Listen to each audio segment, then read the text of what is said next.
Hi, and welcome to the Story of Cooking. I'm Sarah Nicholas.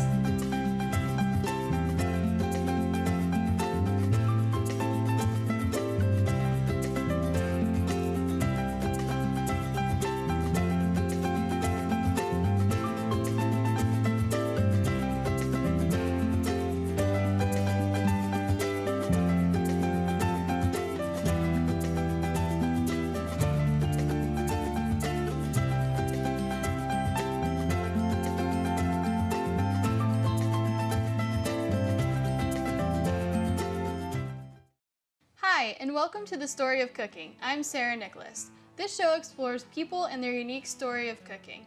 Each week, we're going to look at a different group of people and how you can create their story in your own kitchen. You don't have to be a 4-star chef, but just have to have a love for cooking and an interest in history, and you can create this meal in your own home. Today, we're going to focus on our Cowboy Chuckwagon meal. This episode was inspired by my trips out to Wyoming with my family to the Dude Ranch. It's called Paradise Ranch. Magnificent place to go, so much fun. Have so many good memories from that trip with my family. We go in the summertime. It's a little bit cooler, it's high in the mountains, but it's still a lot of fun. And we actually got to participate in a Cowboy Chuckwagon meal. So that was a really cool experience, and I wanted to bring that to you guys today. The first dish we're gonna do are Cowboy baked beans. Obviously, baked beans and cowboys are kind of synonymous, so we thought we'd start with that. The second dish we're going to do is spoon bread. It's my granddaddy's favorite as well as a Chuckwagon staple. And lastly, we're going to do buffalo steaks. So we'll start with the beans. To a soup pot, over some heat, you're going to add 1 tablespoon of bacon fat rendered. Always save your bacon fat after you cook bacon because you can always use it later. It's a really good flavoring agent. I'm sorry, that was actually vegetable oil, 1 tablespoon. This is 1 tablespoon of bacon fat. Put the bottom of your pan, and we're gonna saute 1 medium onion, 5 cloves of garlic, minced.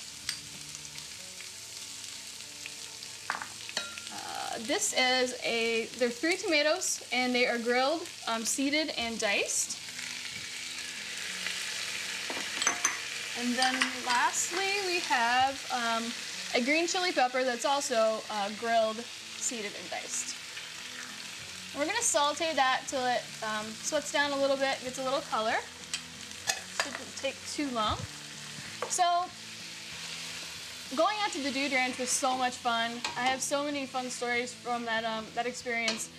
Some of the best ones include my horse that you get when you go to a Dude Ranch. You get assigned a horse the first day if you're going to participate in riding. You don't actually have to ride at a Dude Ranch, which is kind of odd, but I wanted to because I grew up riding. I love riding.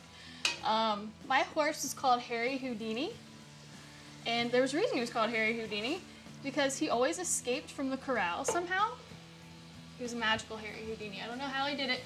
So by the end of the week, he was just Harry. By the end of the week, he was Harry Houdini because he was always escaping, and they had to put a bell on him because they don't know no other way to know that he was escaping. So that was kind of funny. Maybe he was running away from me, I don't know. But he was a fun horse, a very stubborn horse. But he was still a lot of fun. He got really spooked easily. Out west there's a lot of moose and elk that run wild, which is cool, except they're pretty aggressive, vicious animals. So if you see a moose or an elk in the wild where you were told to stand there, don't move and just let them walk past you. It's kind of scary. Don't take off running. Never take off running. But it's kind of fun when you go to a Dude Ranch because you get a mix of people that are wannabe cowboys, kind of like City Slickers, the movie. We definitely had some City Slickers. When I was out there, we went with a guy from Chinatown, New York City, who was in full cowboy garb, which was hysterical, and 2 Detroit City cowboys, which was really funny as well. In fact, one of the guys, the first day, he thought he got his cowboy boots and his chaps and his cowboy hat. He was all ready to go. He's all proud of himself. And he was the first to fall off into a pile of manure. So I had to laugh a little bit. But by the end of it, everybody loves everybody else, and it's a lot of fun. All right. Let's just saute those a little bit more. All right. looking pretty good. All right, to the pot, we're going to add our ham hock, smoked ham hock. This adds a lot of flavor. Don't actually have to eat it, but it definitely helps the flavor. And 2 cups of pincer beans. These have been soaked overnight. It's important to do because otherwise it'll take forever to cook. They're gonna cook in this pot actually for 3 to 4 hours as well.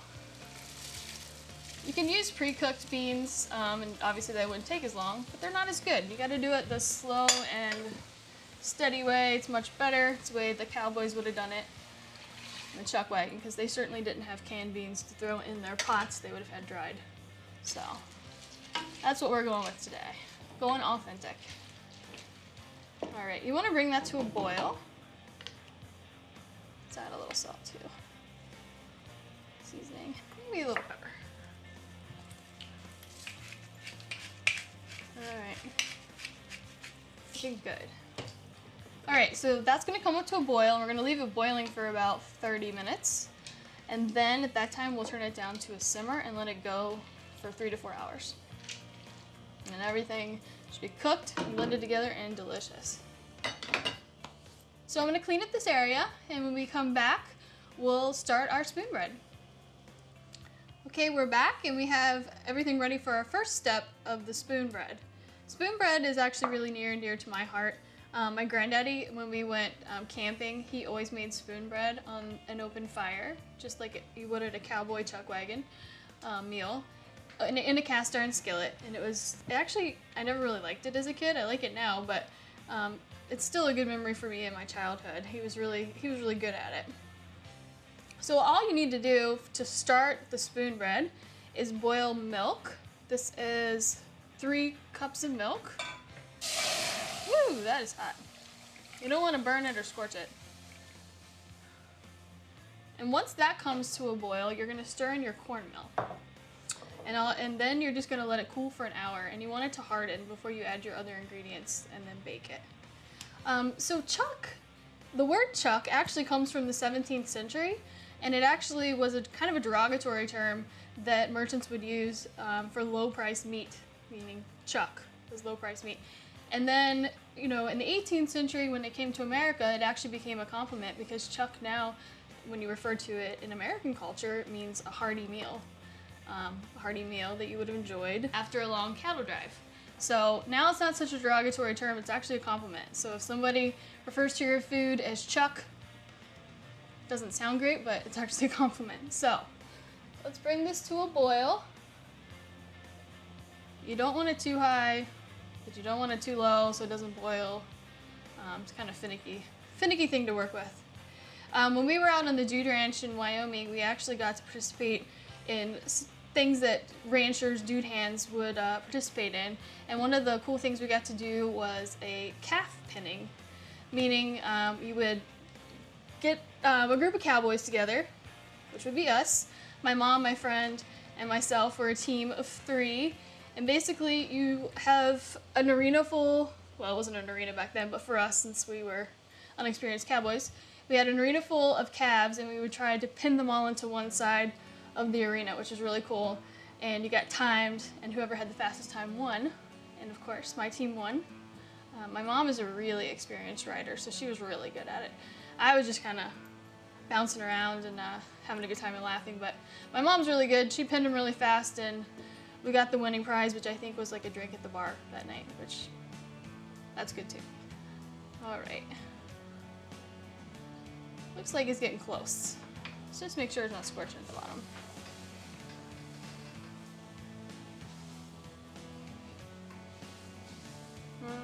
Not too bad.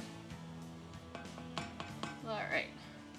Chuck wagons were actually introduced around 1866 by Charles Goodnight. He was a Texas rancher. Charles Goodnight in 1866 actually brought the idea of a chuck wagon to America. He was a Texas rancher. He was an enterprising cattleman who saw the need to move cattle without using the railroad. So the chuck wagon was born. This is boiling, so we're just gonna take it off the heat,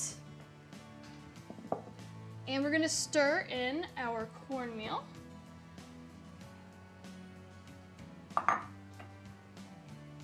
So mix it in.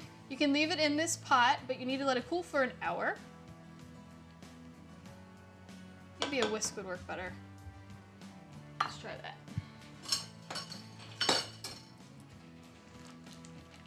Much better. Just whisk it all in so it's cohesive. And when this cools, it's going to harden and the cornmeal is going to soak up the milk, which is very important. That's why it's going to cool for an hour.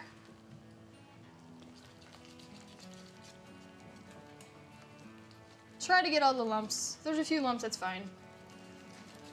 Try to get it as smooth as you can. All right, so I'm going to clean up this area, and when I come back, we're going to start on our buffalo steaks. Okay, we're back, and we're going to start on our buffalo steaks. Today we don't have buffalo, but we have beef, which is just as good and probably a lot more popular in households today.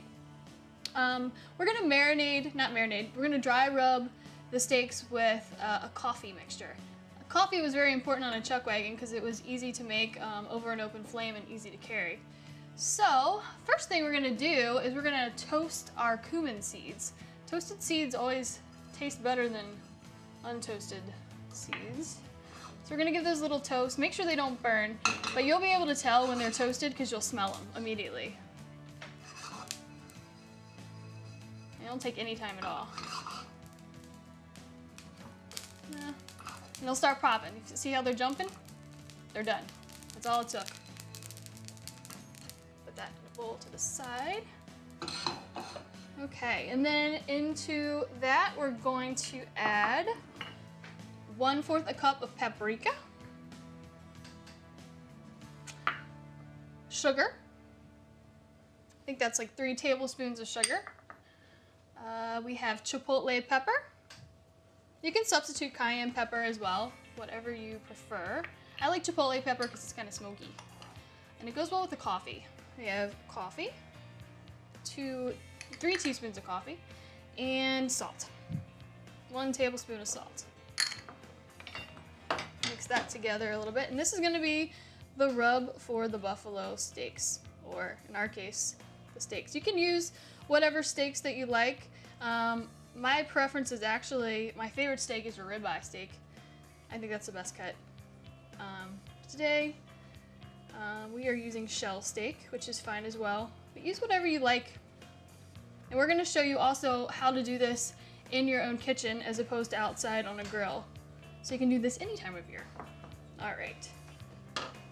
So a Chuckwagon was actually a home to cowboys. On cattle drives. And to some people, it might have been the only home they had. So the Chuckwagon was obviously very, very important. The cook on the Chuckwagon would be the cook. He'd be the seamstress if your clothing needed to be repaired. He would be the medical technician if you had something that you needed fixed. He would be your entertainment. He would be your morale booster. He would serve many, many, many roles. So he was a very, very important vital component to the Chuckwagon. And normally the cook on the Chuckwagon would be an ex-cowboy. Normally you would think of him as a surly old man, but he actually would have been between the ages of 30 and 40. A cowboy, an active cowboy that worked on the cattle drive would probably be between the ages of 14 and 25, so they were young boys. So a cattle drive actually would have been as long as 2 to 3 months. So everybody got to know each other really well, and they would have looked at the Chuckwagon cook as, you know, a father figure to the young boys. So our rub is ready. We're gonna get our pan on some heat, heat it up a little bit, and again, great alternative to not using a grill. We're actually gonna brown it in this pan, and then we're gonna take the pan and put it in the oven under the broiler. And it only takes a few minutes, depending on the thickness of your steak. We actually have pretty thin steak, so once we brown it in the pan, it probably won't take more than 1 minute per side, and then your steak should be good. I like my steak pretty rare. Probably the cowboys did as well. I usually cook mine to about medium rare, which is 130 to 140. So do what you like. If you want your steak a little rare, you would probably cook it to internal temperature of about 115 to 120. So just whatever you like. My mom loves her steak blue in the center and probably still alive. So depending on what you like, I like medium rare. Again, that's 130 to 140, closer to 130 I think is better. So what we're gonna do now is we're going to put oil on the steak so it doesn't stick to the pan. Just drizzle a little oil on it, just rub it on. Another chance to play with your food. Not right. I'm gonna put it in the seasoning, the dry rub. Pack it on there. You can handle a lot. Okay. And we're just gonna put that directly into the hot pan and brown it on each side.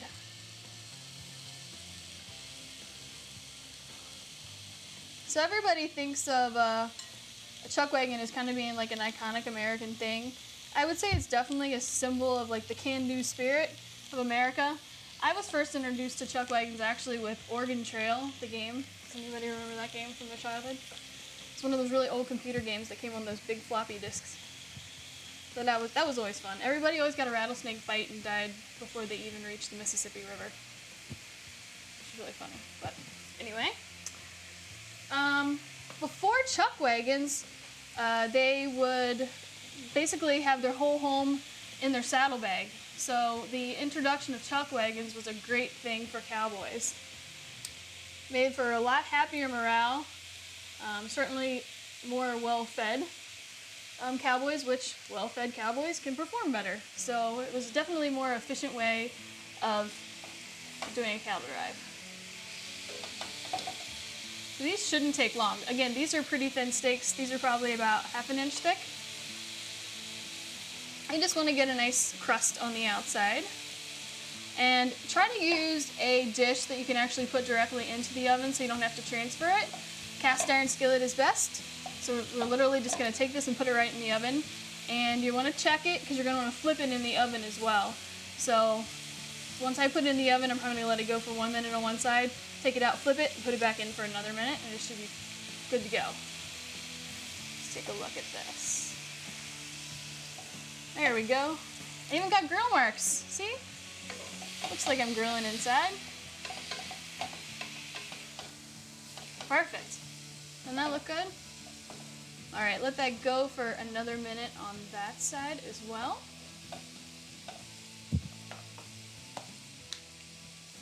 When we had our Cowboy Chuckwagon meal out on the ranch, we didn't have steaks. We actually had Sloppy Joe, so I felt a little gypped. So this is a much better way to do it. But we did have spoon bread, and we did have beans. So definitely, those are two things that you would have had. Okay, this looks like it's going to be pretty good. Check the other side. Looks like it's ready for the oven. You want it about 5 to 6 inches away from the broiler. You don't want it directly up against the heat, but you don't want it to burn too quickly. So I'm going to do that. I'm going to throw it in the oven under the boiler. I'm going to clean up this area. And when we come back, we'll finish up our spoon bread.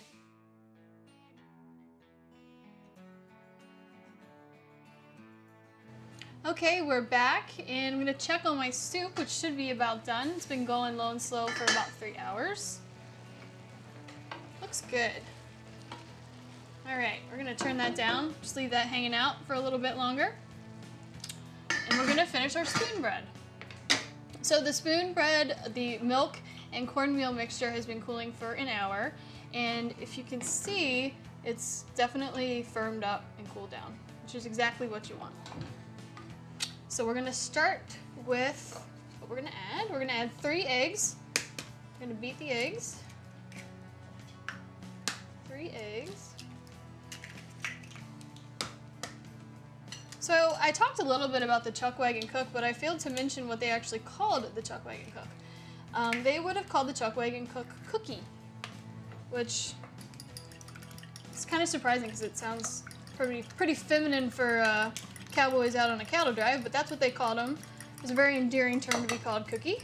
Again, they would have been a 30 or 40-year-old surly old man, and they would have been in charge of cooking, laundry, medical, repairs, whatever. So they had a lot of rules.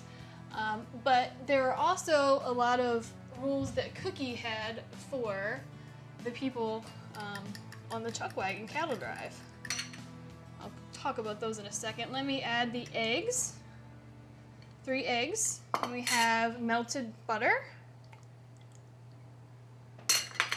salt, and baking powder. So one of the first rules Cookie would have had for the people on the cattle drive would have been nobody comes to dinner until Cookie calls. And Cookie would yell, "Chuck away, come and get it." And that's when you knew that dinner was ready to be served. Let me use a whisk. Gotta have the right tools for the thing you're doing. The second rule was always park your horse downwind, which actually sounds really funny. It wasn't for maybe what you're thinking of. It was so you wouldn't get dust on the fire with the food cooking, as well as other things and other smells, I'm sure.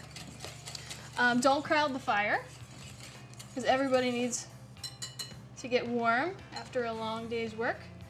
It could get pretty cold up there in the mountains, so everybody would have wanted a piece of the fire. Always eat first, talk later, because eating was very important, especially when you're up all day long on the cattle drive. You'd want to make sure you got a good hearty meal. Coffee is very important on the cattle drive, so if you were at the fire refilling your coffee cup, you were obligated to say "man" at the pot and offer anybody else a refill as well. And lastly, all strangers were welcome at the Chuckwagon. So those were Cookie's rules. Cookie obviously ran a pretty tight ship. All right, so we're gonna mix the spoon bread together.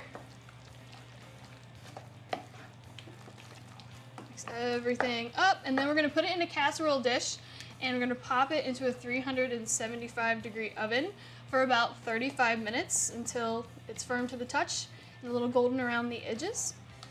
All right, this looks pretty good. We're gonna pop it in the casserole dish, greased casserole dish. And we're gonna put it in a 375-degree oven for 35 minutes until it's firm to the touch and the edges are golden. It should be perfect. I'm gonna pop this in the oven. I'm gonna get this area cleaned up, and when we come back, we'll have our Cowboy Chuckwagon meal plated and ready to eat. Hi, and we're back, and we have everything ready to be plated. Our Cowboy baked beans look good. Ready to go. There's a ham hock in here, obviously. You don't want to necessarily eat that, but I bet cowboys back in the day would have eaten that because they were hungry. All right. So I have some toppings for my cowboy beans. I don't know if you would have necessarily had these on a Chuckwagon, but you can add them in your own home, obviously. So we have some cheese. We have some red onion. I like to add pickled jalapenos to mine, so we're going to put some on there. Adds a little kick. You don't have to add anything. You can just eat the beans as they are, and they're perfect. And we have our steak already plated. And now we're going to cut into our spoon bread, which looks golden and ready. It's always tough to get out the first piece, isn't it? I'm going to go for another one. There we go. Piece of spoon bread. Definitely a classic Cowboy Chuckwagon meal for you. So there you have it. We have the coffee rubbed steak, we have the spoon bread, and we have the Cowboy baked beans all ready for a Chuckwagon meal in your own home. Thank you for joining me on this chapter of the Story of Cooking. I'm Sarah Nicholas. See you next time.